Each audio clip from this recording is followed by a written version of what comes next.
3h33. O Ministério da Justiça vai restringir, a partir de segunda-feira, a entrada de imigrantes que não tenham visto de entrada no Brasil.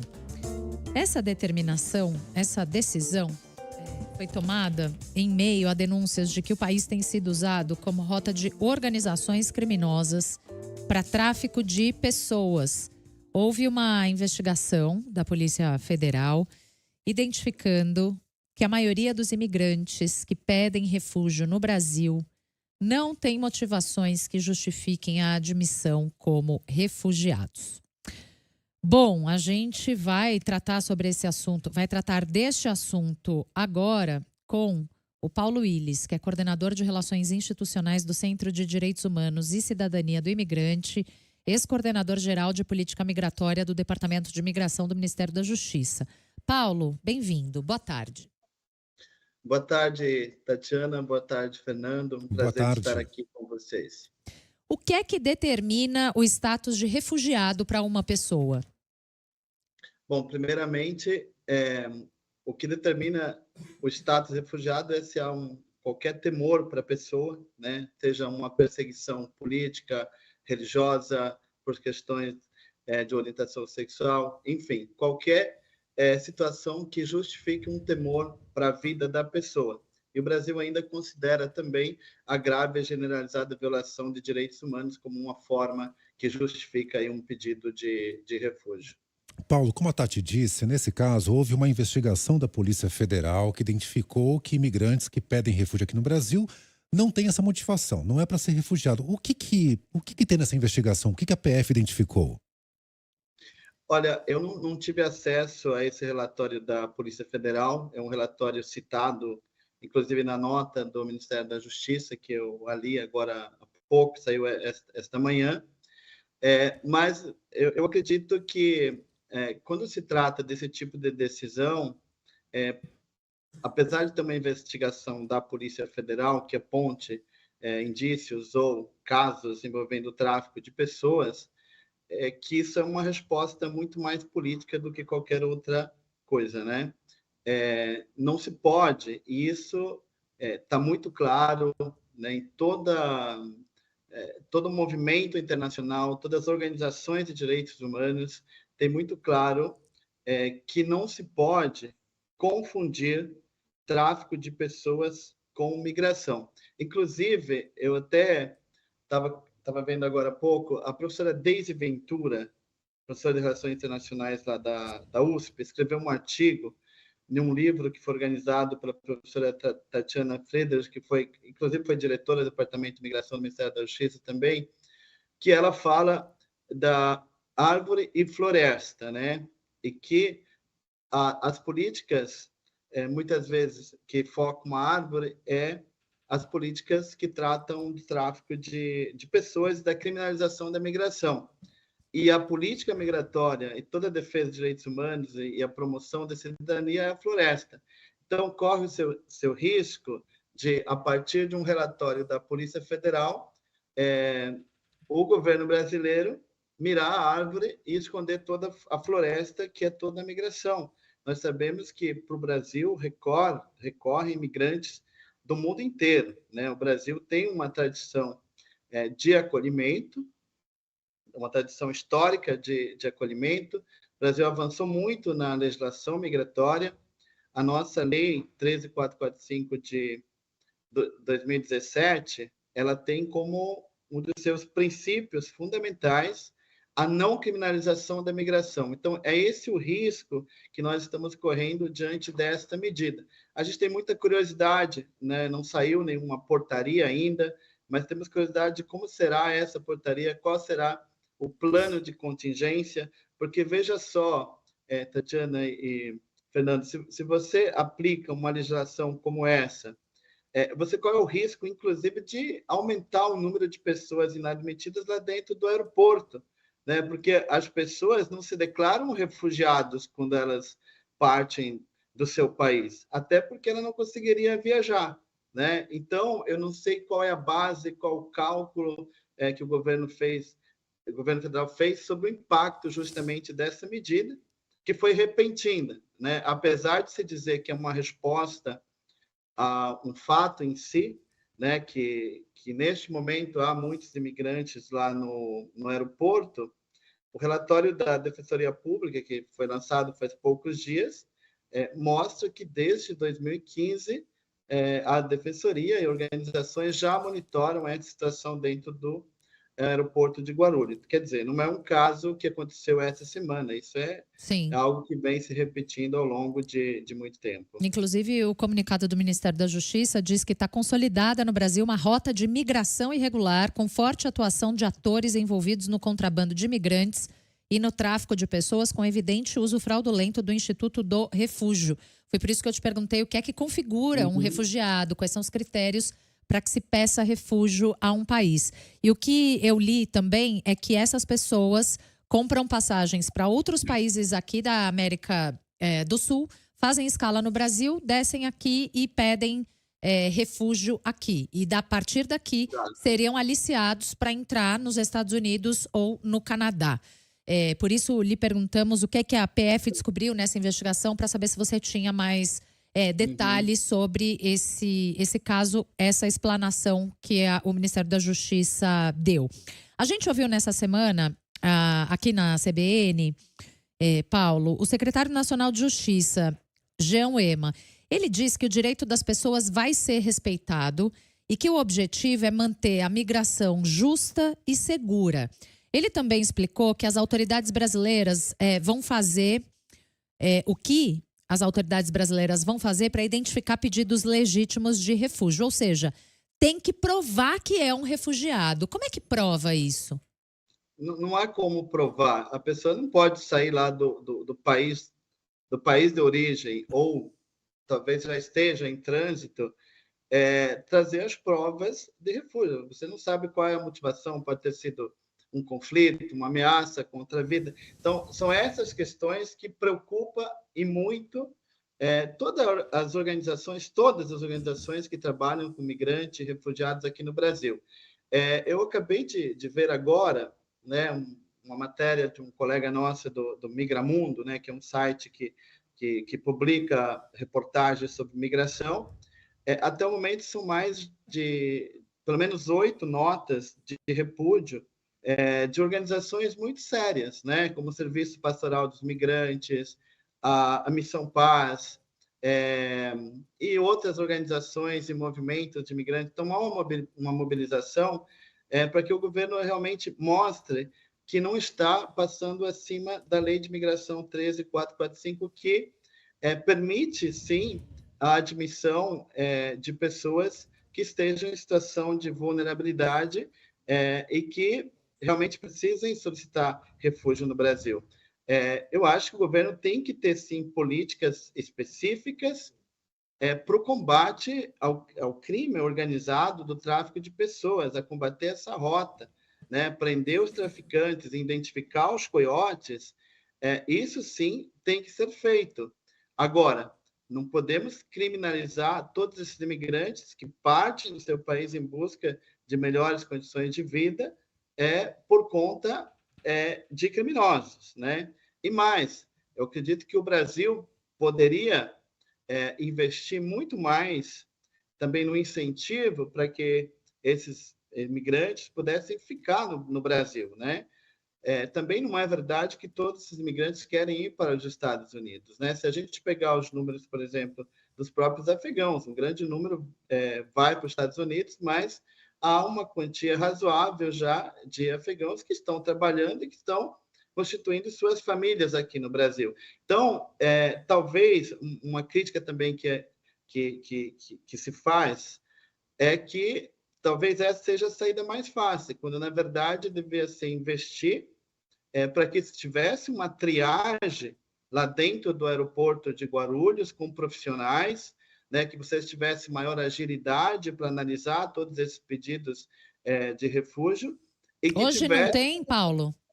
Hoje não. Hoje as pessoas fazem como pode lá dentro. Um posto avançado de atendimento humanizado lá em Guarulhos, mas que não funciona 24 horas por semana, e também não está dentro da área restrita lá do aeroporto. Acho que precisaria ter um diálogo maior entre essa área restrita e esse espaço de atendimento ao migrante. Deveria ter ali psicólogos, deveria ter pessoas que pudessem identificar pessoas que estão com a saúde frágil, porque essa é a realidade do refugiado. Você tem refugiados que, às vezes, partem do seu país com o sistema de saúde totalmente fragilizados. Então, nós acabamos de perder uma vida dentro ali do aeroporto, do Evans, um imigrante africano, do Ghana, né?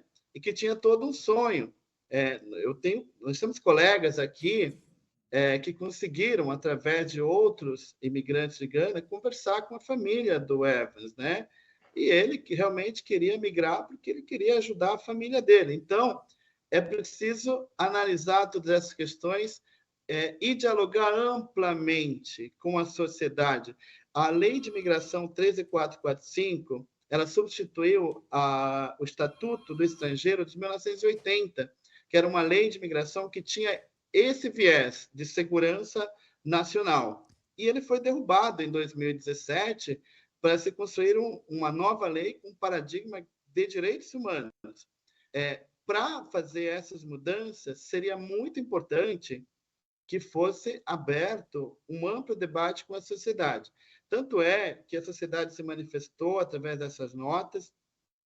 Há um grupo grande se mobilizando, por exemplo, domingo vai ter um ato, uma mobilização organizada pela Vidas Negras em Portos, que é um movimento liderado por refugiados. Nós já perdemos muitos refugiados negros no Brasil, Moisés no Rio de Janeiro, né? O Manuel angolano aqui em São Paulo, a Zulmira, né?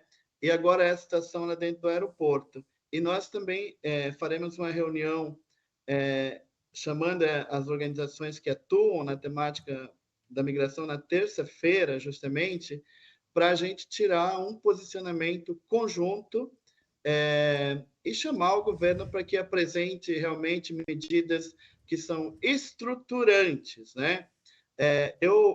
Se me permite avançar, porque tem questões que não são ditas, né? Por exemplo? O Brasil, quando foi regulamentado a Lei de Migração 13445 de 2017, o artigo 120 da Lei de Migração, que foi uma proposta enviada aqui pela Prefeitura de São Paulo, que estava fazendo, na época, uma política migratória local, que trata da governança migratória. Esse artigo ele não foi regulamentado, justamente pela disputa de paradigmas, né? Hoje há uma disputa de paradigmas. A Polícia Federal não é o órgão legítimo para fazer a política migratória, né? Tudo bem que a Polícia Federal apresente o seu relatório, né? E o Itamaraty é responsável pela política de vistos, e não pela política migratória sobre o DEMIG e a Senajus. Eu acho que essas são as questões. Então, o artigo 120 ele propõe a reestruturação e uma coordenação. Então, hoje você não tem uma coordenação da política migratória, você não dá papel, funções e recursos para os municípios que acolhem as pessoas migrantes e refugiados. Aí você tem situações de discriminação, de conflitos dentro da cidade onde os migrantes moram. Isso em todo o Brasil. Então, essa rota para os Estados Unidos, muitas vezes está relacionada justamente pelo fato desses municípios onde as pessoas passem não terem nenhuma estrutura para acolhimento e para garantia de uma rota migratória segura também, porque isso também é uma outra questão que poderia ser discutido, né? Paulo, então, acho que tem todos esses elementos. A questão é que começa já na segunda-feira. Então, vamos supor o seguinte, um imigrante que tem passagem comprada para outro país, mas para aqui no Brasil, vai parar em Guarulhos, no aeroporto de Guarulhos, em São Paulo, porque tem conexão. O que vai acontecer com ele se ele não comprovar ali que ele é um refugiado? Vai ter que seguir viagem? Vai ser obrigado? Isso é o que disse o secretário no G1, né? Inclusive, assim, se a gente separar, né, o texto que está nessas entrevistas do Ministério da Justiça e você apagar os nomes, você tem dúvida se é o governo Trump que está falando ali ou se é o governo brasileiro. Então, que é teoricamente um governo de esquerda, né? Vamos lembrar. Exatamente, e é preciso, né, e é preciso entender que as organizações da sociedade civil apoiam uma política migratória brasileira, apoiam, constroem junto, mas neste caso, há um entendimento coletivo de que ou se explica melhor a situação, né, ou se corrija a rota, né, porque o Brasil não pode se postar para o mundo, né, agora como um país que restringe o direito da liberdade de circulação, né? O presidente Lula, quando esteve lá no Vaticano, né, e pode procurar o discurso dele lá no Vaticano, ele diz exatamente isso. Se o dinheiro circula livremente, por que nós vamos exigir, né, e colocar travas para que os seres humanos possam migrar? E ele fala, né, que a migração é um direito humano e as pessoas migram e vão migrar e vão continuar migrando. É uma saída para você, às vezes, fugir da morte, da perseguição, ou mesmo para melhorar a vida da sua família. Existe o visto de trânsito. O Brasil tem esse tipo de visto? Ajudaria nessa situação? Eu acho que é uma discussão que poderia ser feita, né? O Brasil não tem o visto de trânsito, né? Há alguns países que aplicam. Eu acho que todas essas questões têm que ser colocadas na mesa, né? Eu não arrisco dizer agora para vocês que isto é uma saída, né? Mas são possibilidades que devem ser colocadas na mesa para discussão, né? Para discussão, mas também precisa se debater no contexto internacional, né? Então, no contexto internacional, então, o que está acontecendo? Qual é essa rota que os imigrantes estão seguindo para os Estados Unidos? Então, o governo brasileiro precisa conversar com os países nos quais esses imigrantes estão passando, né? E ter protocolos tanto de investigação, né? Mas também de proteção aos direitos destas pessoas. Ô Paulo, a maioria das pessoas que pedem refúgio no Brasil hoje vem de onde? Olha, os números são... porque você pega... A maioria são venezuelanos, né? Afegãos, cubanos. Essa é a grande maioria dos que pedem refúgio. Embora, por exemplo, no caso dos venezuelanos, eles podem optar por uma solicitação de autorização de residência, tem uma portaria fronteiriça, né? Então, muitos acabam tendo essa segunda possibilidade. E, para a questão dos afegãos, também tem essa possibilidade de solicitar o visto humanitário, né? Quer dizer, tinha essa possibilidade de solicitar o visto humanitário, que é o que eles estavam fazendo. Agora, veja como que é a falta do planejamento da política migratória. Então, cria-se um visto humanitário a um determinado momento que, claro, precisa se repensar se continua com o visto humanitário para aquele determinado país ou não. Mas é claro que as pessoas que chegaram no Brasil com visto humanitário têm famílias e precisam trazer as suas famílias, né? Que hoje é o grande problema, por exemplo, dos afegãos, né? Que hoje o governo brasileiro parou a emissão dos vistos humanitários e não cria um mecanismo que possibilite ou que flexibilize a reunificação familiar destas pessoas. Então, nós temos grandes problemas na política migratória quando a gente trata ainda, né, dos afegãos, dos haitianos. Os haitianos estão aqui desde 2010 e muitos não conseguem também reunir as suas famílias. Então, é por isso que eu falava, né, da necessidade imediata, urgente, né, de se avançar na estruturação de uma política coordenada dentro do Brasil, com funções muito claras para o Ministério da Justiça, para o Desenvolvimento Social, para os Direitos Humanos, para o Trabalho, né, para a Casa Civil, e isso que hoje está bastante fragmentado e talvez seja um dos motivos que o governo sai dando cabeçadas e soltando medidas muito rápidas e sem diálogo. Bom, mais uma questão. Perdão, existem cerca de 500 imigrantes, neste momento, retidos no Aeroporto Internacional de São Paulo, em Guarulhos. Eles não têm entrada, não têm visto de entrada para o Brasil, eles ficam numa área ali reservada. A situação não é nada boa. aguardam uma liberação como refugiados. Essa nova medida não afetaria esse grupo que está lá agora. O senhor sabe disso? Então, nós não sabemos disso porque ainda não saiu nada. O que está dizendo aqui, o que diz as notas é que eles teriam que seguir viagem ou comprovar a condição de refugiado, né? É muito difícil para a pessoa comprovar ali imediatamente uma situação de refúgio, né? A gente não sabe quais foram as condições que a pessoa saiu do seu país de origem. Então, eu acho que esse é o ponto, né? E a Defensoria Pública coloca na nota, acho que tem na nota da Defensoria Pública, é muito clara a esse respeito, né? Que pede para que o governo apresente, então, um plano de contingência. Ok, vamos aplicar essa nova medida a partir de segunda-feira, mas o que acontece com as pessoas que estão ali dentro, né? E aqueles que já estão vindo, né? Porque tem pessoas que já se organizaram para chegar aqui na segunda-feira, né?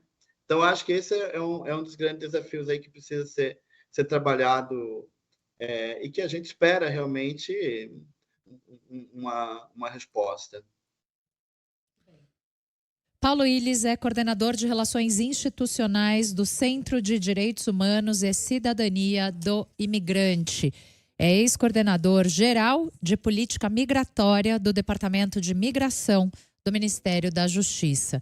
Quero te agradecer muito por ter nos atendido, Paulo, explicado melhor todas essas questões a partir desta medida do Ministério da Justiça. Muito obrigada, uma boa tarde para você. Muito obrigado, uma boa tarde para vocês também, estamos aí à disposição. Obrigado.